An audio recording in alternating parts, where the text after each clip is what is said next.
네.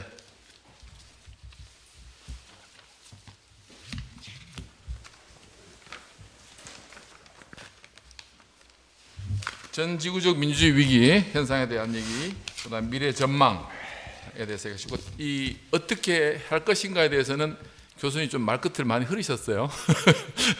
책임을 져야 되니까 이제 우리 나이가. 네, 어쨌든 그 주제에 관해서 질문 및 토론을 하도록 하겠습니다. 네.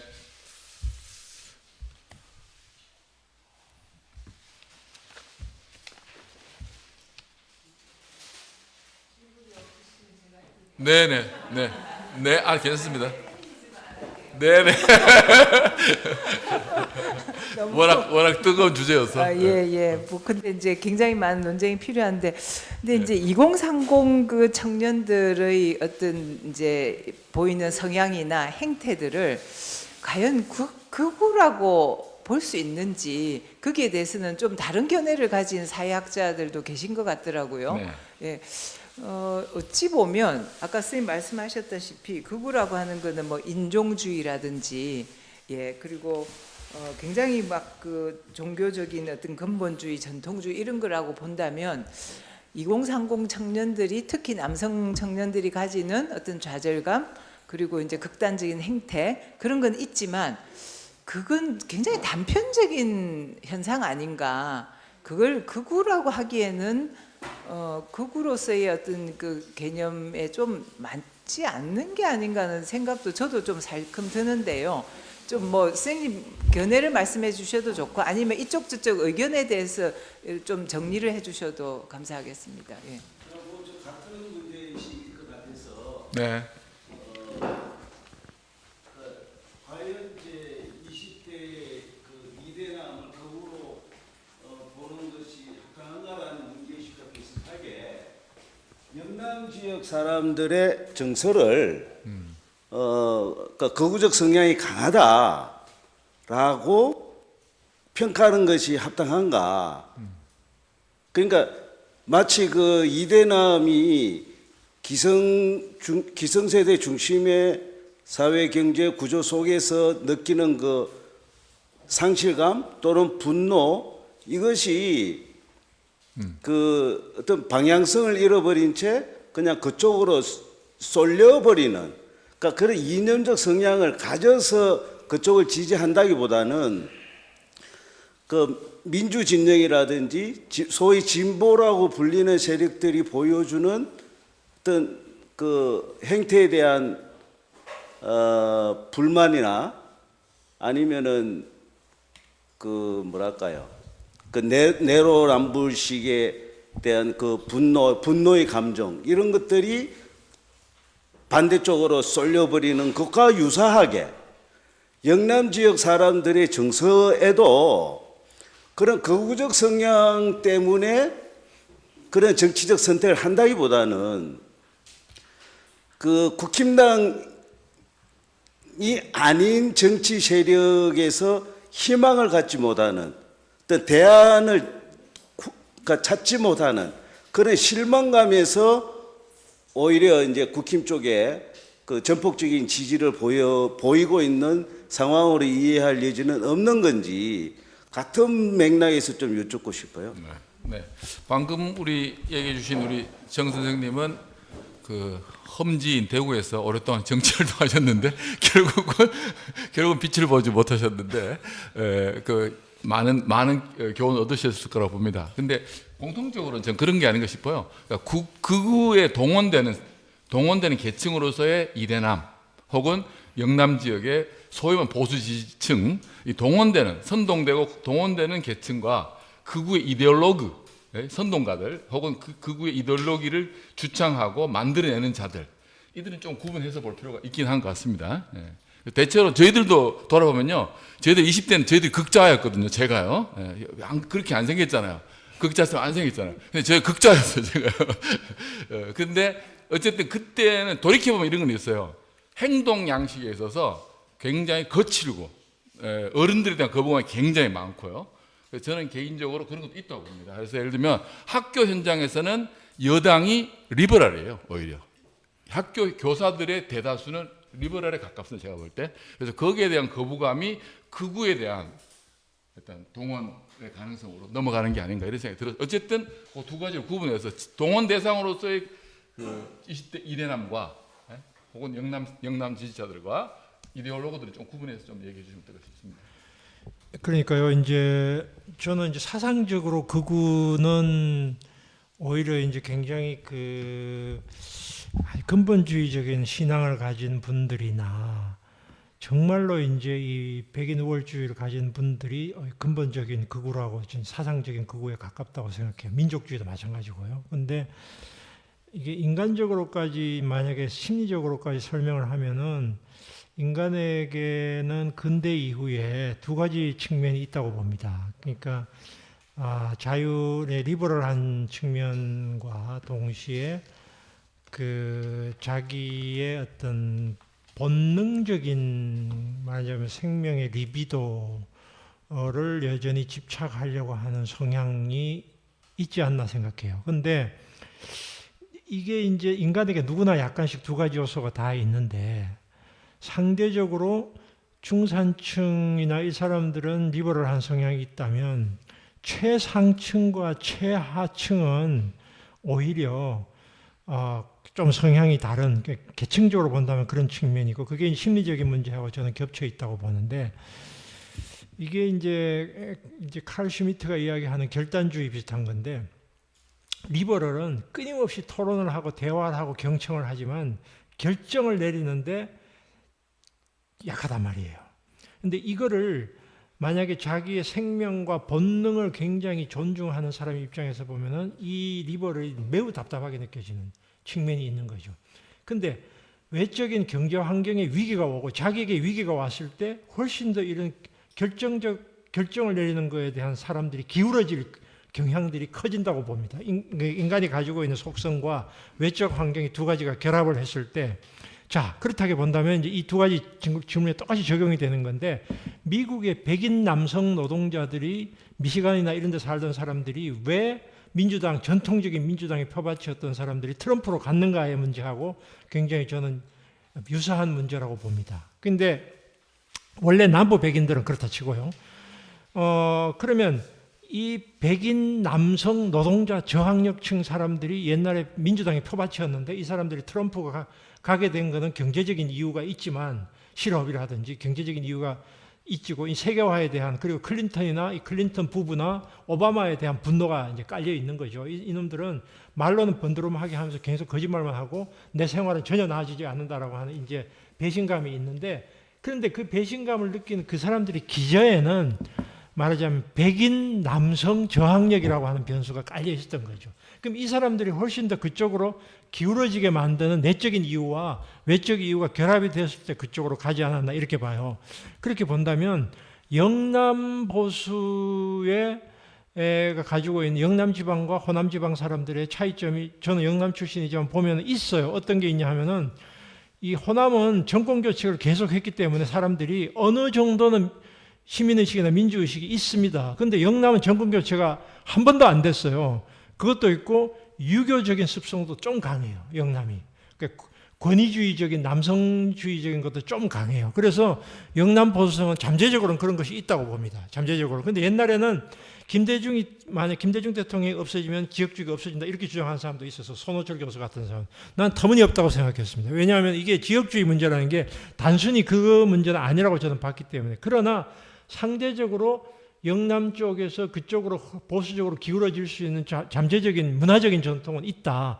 그리고 정치적으로는 정권 교체가 되지 않음으로써 오는 그 대안의 불가능성도 분명히 있다고 봅니다. 그래서 그렇다고 해서 영남 사람들이 전부 다 그런 DNA를 가지고 있다고 말할 수는 없고요. 근데 어쨌든 상대적으로 그런 부분이 있고, 그 다음에 지금 청년들도 마찬가지로 이 사람들이 리버럴로 갈 수도 있는데 리버럴로 갈 수 있는 청년들의 부분은 어느 정도 안정된 중산층 전문직 같은 사람들도 있지만 최하층이나 최상층 청년들 같으면은 최상층은 원래가 기본적으로 친자본주의적 생각을 가지고 있기 때문에 극우 보수적인 생각이 있고 최하층의 청년들은 마찬가지로 이 리버럴한 체제 속에서 자기가 얻을 수 있는 거나 이런 부분에 대한 것이 없거나 그 리버럴한 부분에 대한 환멸감 같은 경우에 작동을 해서 그쪽으로 훨씬 더 많이 갔다고 생각이 들어요. 그래서 이 사람들이 영남 사람들이나 지금 청년들이 기본적으로 다 잠재적으로 어느 쪽으로도 갈 수 있는 사람들이라고 말할 수도 있지만 저는 상대적으로 지금 청년들이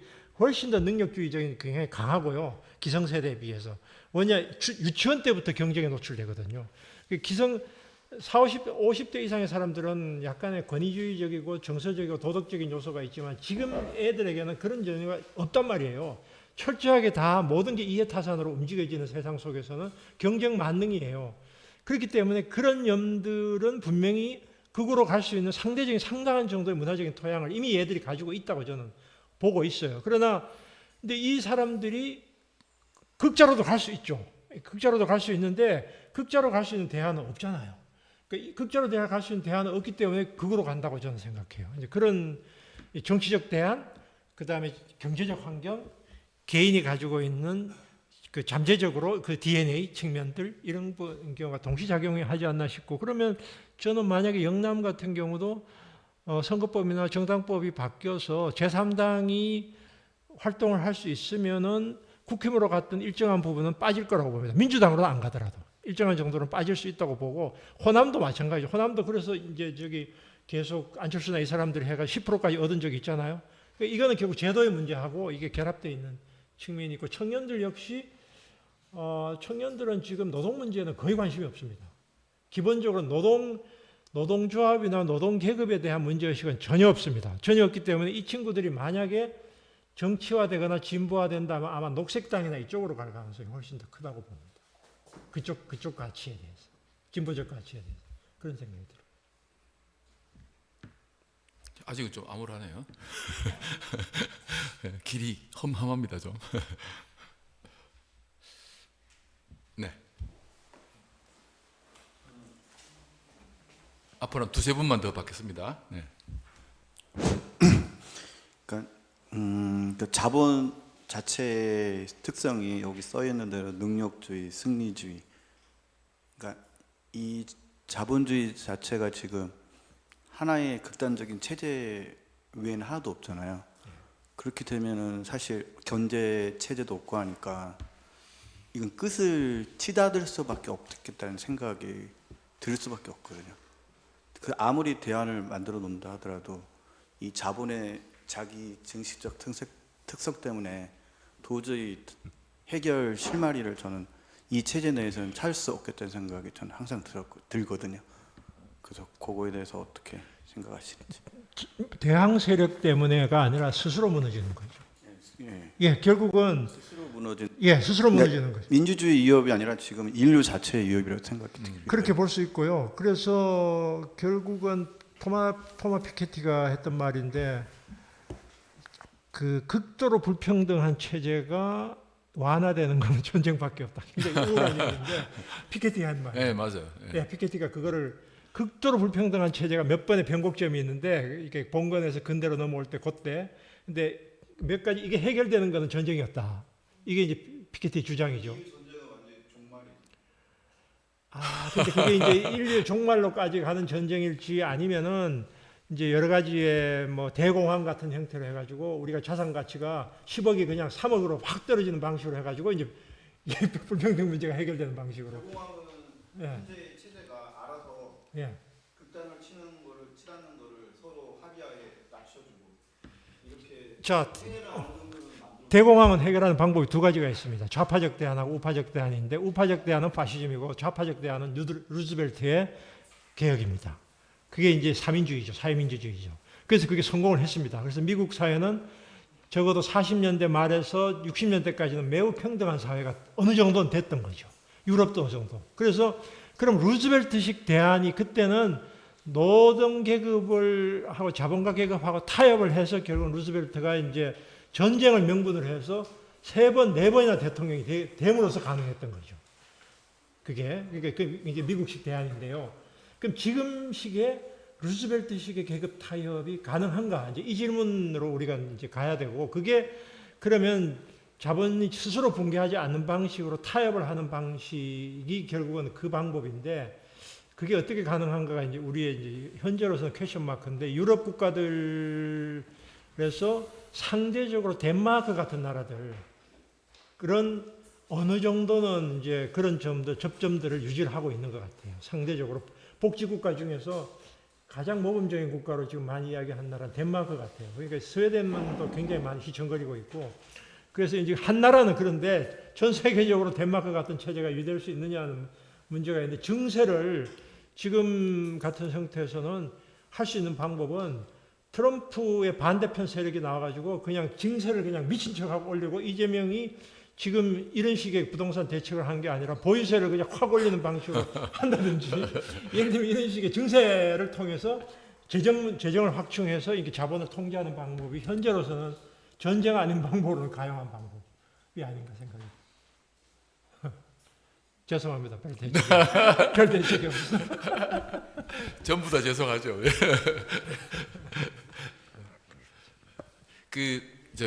이런 측면은 어떻습니까? 지금 현재 한국은 시민들의 정치적인 그 역동성이라는 측면에서는 세계적인 모범을 보였지 않습니까? 한국이. 예. 근데 지금 이제 미국 같은 경우는 대안이 나오고 있잖아요. 지지는 약하지만 이제 DSA 같은 경우 대표적으로, 그러니까 민주사회주의랑 사회민주주의는 약간 다른 그런 어떤 이제 일정한 프로그램들이 제시되기 시작했는데, 한국은 제가 볼 때 시민들의 정치 역동성은 어느 나라보다 앞서 있는데, 이 진보적인 어떤 정책 대안을 내는 데서 대단히 조심스러워하고, 이 분단 체제 때문이겠죠, 아무래도. 그래서 저는 우리가 대안을 제시 못하는 것도 상당히 이 위기를 지루하게 끌고 가게 하는 한 원인이 아닐까 이런 생각이 드는데. 맞습니다. 예, 그런 점에서 사실은 지식인들의 책임이 크다고 생각하고요.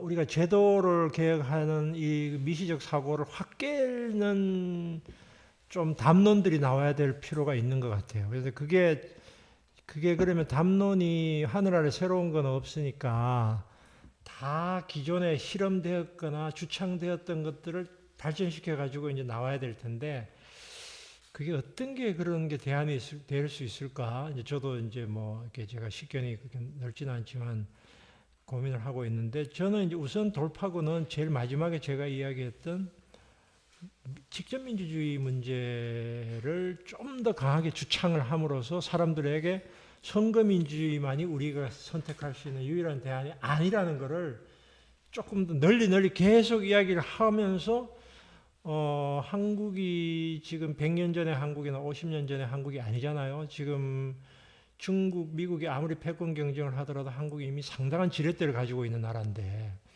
중위 국가로서의 역할을 할 수가 있다고 봅니다. 그러니까 강대국 정도의 그건 안 되지만 중위 국가의 역할을 할 수 있는데, 중위 국가의 역할은 어떻게 가능한가? 저는 한일 관계가 굉장히 중요하다고 보고요. 일본이 아무리 미워도 일본하고는 좀 더 가까이 지내가지고 이 어느 정도의 완충지대를 만들어야 된다고 보는 편이에요. 그리고 베트남, 인도네시아 이렇게 해가지고 어쨌든 한국이 약간의 리더십을 이제 발휘할 수 있는, 정치 세력이 안 되면 시민사회로도 계속 부추겨가지고 우리가 지금 이 역할을 할 수 있어 라고 계속 부추겨가지고 조금 더 액티브 역할을 하면 한국이 역사에 기여할 수 있는 일이죠. 그동안 우리는 항상 피해자였잖아요. 근데 앞으로는 피해자가 아니라 우리도 역할을 할 수 있어라고 말할 수 있는 위치에 어느 정도 왔다고 봐요. 그게 정치적인 리더십의 문제고, 그런 정치가를 길러낼 수 있도록 우리가 역할을 해줘야 되고, 또 시민사회에서도 조금 더 과감한 주장들을 이제는 해도 괜찮을 타임이 왔다. 왜냐하면 지금 전환기이기 때문에, 역사적 전환기이기 때문에 그런 것도 한번 고민해 볼 필요가 있는 것 같습니다. 네. 저는 지금 말씀이 이제 좀 암울해요. 대학 생각해 보면. 예. 근데 저는 이제 현실적인 실마리는 그래도 찾아야 되겠다. 뭐 옛날부터 신구 세대는 항상 부딪혔고요. 기성 세대에 대한 불만은 항상 가득했고, 이미 자리 잡고 있는 기성세대들을 몰아내고 한 자리 차지해야 되는데 거기서 오는 그 다툼은 항상 역사적으로 있었잖아요.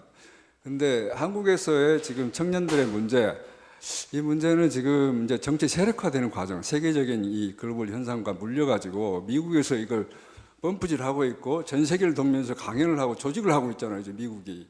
또 한국에도 그 유입이 그대로 되고 있고. 근데 지금 우리가 이명박 시대에 그때 청소년들이 온라인 문화, 아까 말씀하셨는데 교수님이 그러니까 청소년들은 거의 게임해요. 거의 100%. 남학생들은 특히. 맞아요. 그 게임 온라인 세상에 와보면 별 세상이잖아요. 거기서 온갖 이야기가 오고 갑니다. 거기에 다 들어가 있고요. 거기서 애들은 배웁니다. 정치도 배우고 사회도 배우고 욕도 배우고 폭력도 배우고요. 거기서 지금 그래서 지금 학교 학생들 공부 잘하는 애들도요. 의대 가는 애들 이런 애들도 거기서 놀아요. 그런 사상에 물들어 있고 그걸 우리 사회가 한 10수년 20년 가까이 방치를 했죠. 그것을 작은 그냥 걔들은 스스로 성장하면서 치유를 할 거야 이러면서 기존의 기성세대들을 방치를 했어요. 이제 와서 보니까 이제 뜨거 하는 거예요. 지금 또 전 세계적인 그 국어화 현상과 물려서 세력화되니까 저는 그래도 아까 교수님이 마지막에 말씀하셨던 그 부분에 그래도 해결 실마리가 있다라고 보는 게 교수님은 지금 직접 민주주의를 강화하자 이런 말씀하셨잖아요. 저는 거기에 동의하면서도 저는 현재 간접 이 대의민주주의를 일단은 발판을 하고 있으니 이걸 더 제대로 활용할 수 있는 형태로 직접 민주주의를 끌고 가는 그러니까 그게 저는 이제 시민의회 예. 또 사법참여 또 발의 그다음에 국민소환 예. 이런 것들은 현재 대의민주주의 하에서도 시민들이 할 수 있는 그렇게 해서 자본주의하고 근본적으로 부딪히는 민주주의의 이 운명적인 관계. 근데 자본주의 살면서 민주주의를 우리가 계속 발전 강화시켜 가야 되는데 그 현실적인 방안은 그런 시민들의 참여를 이끌어내고 만들어내는 것. 그 과정에서 학생들에 대한 그 정치적인 훈련, 교육 이걸 어떻게 또 제도화시킬 것인가. 학교 현장에서 아까 말씀하셨고 그게 현재 비어 있다 지금. 그래서 학생들에 대한 젊은 청소년기에 그 정치 교육을 학교에서 하고 그다음에 시민들이 그런 어떤 정치 시민의회 참여 발의 소환 이런 어떤 핵심적인 현재 대의제에 갖고 있는 문제들을 보완할 수 있는 이런 참여를 우리가 한국이 먼저 이렇게 조직해낸다면 진짜 지금 도미노처럼 세계가 다 극으로 넘어가고 있는데 한국이 그걸 끝까지 지켜내는 방파제 역할을 할 수 있지 않을까. 거기서 해결의 실마리를 찾고 시민들이 좀 더 열심히 뛰어야 된다고 우리 시민들이. 네. 근데 이제 청년들을 이제 조금만 제가 사족을 붙이면 지금의 박수 치는 청년들은 사람 앞장서세요. 지금의 이제 젊은 청년들은 패배한 싸움에는 안 들어와요. 네. 이기는 쪽에 가요. 그러면 이기는 쪽 모델을 만들어야 되거든요. 그럼 이기는 쪽의 모델을 어떻게 만들 거냐가 이제 우리가 고민해야 될 지점인데. 네. 그러려면 지금 뭐 이재명 정부나 민주당이 얼마나 의지를 가지고 있는지 모르지만 기본소득 같은 거를 면단이나 리단이나 혹은 몇 군데 계속 실험을 하거나 직접 민주주의 소환제 주민 발안 이런 거를 지자체 차원에서 여기저기서 불쑥불쑥 실험하는 거를 해봐야 된다고 생각해요. 그래야만 이것이 사람들이 이게 되네라고 해서 거기서 청년들도 모여들 수 있고 사람들 되지 그냥 계속 주장만 해가지고는 안 되고 뭔가를 실험을 해야 될 것 같아요. 그래서 성공 모델을 만들어야 사람들이 확 달라붙을 것 같아요. 예. 그 이제 뭐 마무리해야 될 시간이 된 것 같은데 혹시 의견 얘기하고 싶으시거나 질문하고 싶은 마지막으로 한 번만 받고 없으면 마무리해. 예. 마지막입니다. 나머지는 술자리 가서 하도록 하시죠. 예. 저는 그 나중에 강연도 좋았지만 맨 처음에 서론 비슷하게 한 지금 청년들이 죽어가고 있는 거, 네. 그게 저는 굉장히 와닿는 문제거든요. 그러니까 지금 청년들이 가령 자기들이 극단적으로 몰려있기 때문에 극단적인 반응을 보이는 거라고 봅니다. 그러니까 아까 이 박종부 이사님이 말씀하신 그 지금 2, 3이 문제가 아니고 10대, 20대가 문제예요. 10대가 아니고 사실은 0대가 문제예요. 영대 초등학생이 문제예요. 초등학생도 문제죠. 초등학생만 되면 특히 초등학교 고학년이 되면 걔들은 그냥 그 혐오 또 뭐 이 소외 이런 것들 거의 일상놀이예요. 맞습니다. 그 뭐 온라인뿐만 아니고 오프라인도 그렇고요. 그런 것들이 이제 상당히 걱정이 되는 부분이라서 저는 사실은 좀 미안하지만 20대는 저는 관심사가 아니에요. 왜냐면 걔들은 좀 미안하지만 글렀다? 치료할 수 없다고 봅니다. 왜냐하면 제가 20대 때 제가 왼쪽으로 돌아서서 아직까지 그러거든요. 맞아요. 굉장히 과격했어요. 나보다 더 과격했어요. 지금 40년, 50년째 그러고 있는데 뭐 물론 이제 중간에 돌아선 사람도 있지만 그 돌아선 사람들은 사실은 좀 제가 보기 좀 모자란 사람들이고요. 어쨌든 지금 초등학교 때부터 하는 것들이 걔들이 그런 쪽으로 가는 것도 저는 걔들이 비명이라고 봐요. 네네. 맞아요. 비명. 그러니까 비명의 형식이니까 사실은 그거를 완화시킬 수 있는 거를 저는 그런 쪽에서 본다면 교육이나 이런 쪽에서 좀 우리가 꽤 많은 신경을 써야 될 것 같고요. 그 별로 닮고 싶지 않은 나라지만은 일본에서 유도리 교육이라는 걸 했어요. 여덟이. 그 유도리 교육을 해서 자살률이 상당히 낮아졌다고 그래요. 저는 뭐 사실은 이 자료들을 검토를 안 해봤지만 맞습니다. 뭐 그럴 것 같아요. 그래서 우리들도 그런 쪽에서 좀 이 시사점을 가져올 수 있지 않을까 생각하는데 선생님 생각 어떠신지?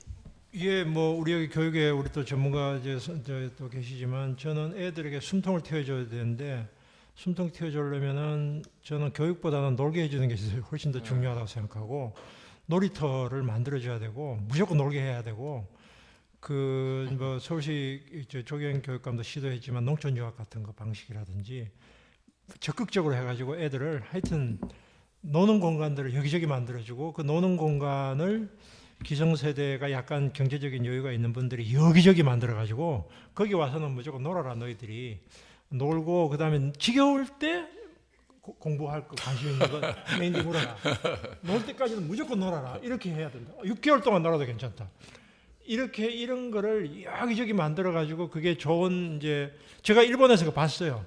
일본에 방문했을 때 그런 거 하는 걸 봤어요. 그래가지고 그렇게 놀리다가 나중에 놀다 지겨워가지고 애들이 이제 뭐 밭에 나가서 이것도 만져보고 이렇게 하다가 걔들이 나중에 제대로 이제 성장해가지고 다시 찾아오고 또 지원금도 내고 한다는 이야기를 들었거든요. 일본 사람들 그런 거 참 잘하더라고요. 그래서 그런 거를 여기저기 아예 전 모든 교육청에서 다 해가지고 그런 학교라고 뭐 표현을 해야 될지 모르겠는데 그런 걸 해서 숨통을 좀 틔워주는 거를 많이 했으면 그 중에서 좀 10명 중에 한두 명이라도 좋은 애들이 나오면 이제 세상을 바꿀 수 있는 이런 게 나올 것 같아요.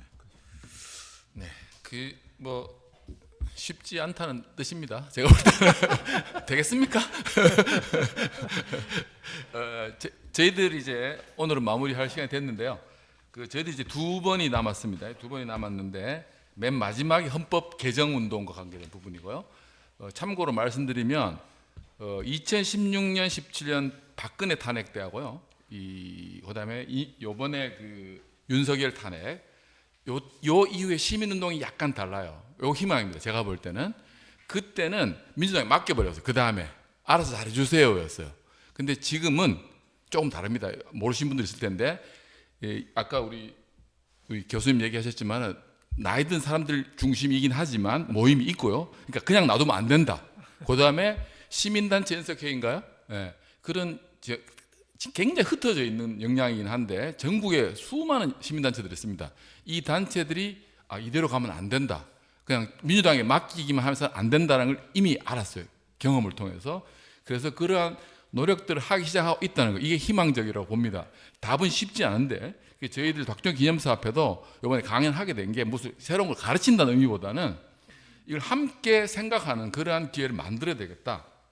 그래서 우리가 늘 진지하기는 어렵잖아요. 세상 살면서. 그럼 머리 아프잖아요. 늘 진지하면. 그러니까 유쾌함과 진지함을 적절하게 잘 결합하고 그다음에 늘 빠른 선택을 하기 어렵잖아요. 그런데 빠르면서도 바르게 하기 어려우니까 그래서 빠르면서도 바르고 유쾌하면서도 진지하고 이것도 어떻게 균형을 잡을까 해서 개인에게 맡겨놓으면 정신 착란이 오거든요. 제가 개인적으로 약간 착란증이 있었어요. 한때. 근데 어쨌든 이때 필요한 것이 저는 커뮤니티라고 생각해요. 우리들의 커뮤니티. 그래서 청년들에게 무슨 얘기 하기 전에 우리 스스로도 연대할 줄 알아야 된다. 노인들도 연대 못하면서 진보적인 노인들도 연대해야 되거든요. 제가 볼 때. 스스로 연대하면서 함께 해답을 찾아 나가의 노력을 우리 김 교수님이 좋은 세상 연구소 하듯이 이런 노력들을 꾸준히 해 나가야 되고 그 노력이 우리 박정희 기념사 앞에도 거기에 힘을 하나 보태자 이런 의미에서 시작된 강의라는 거 말씀드리면서 함께 우리가 어떤 공동체를 만들어 갈 건가 같이 노력하는 시간이 됐으면 좋겠습니다. 감사합니다. 네, 고맙습니다. 자, 설문지 내주세요. 설문지. 사진. 단체 사진 찍자입니다.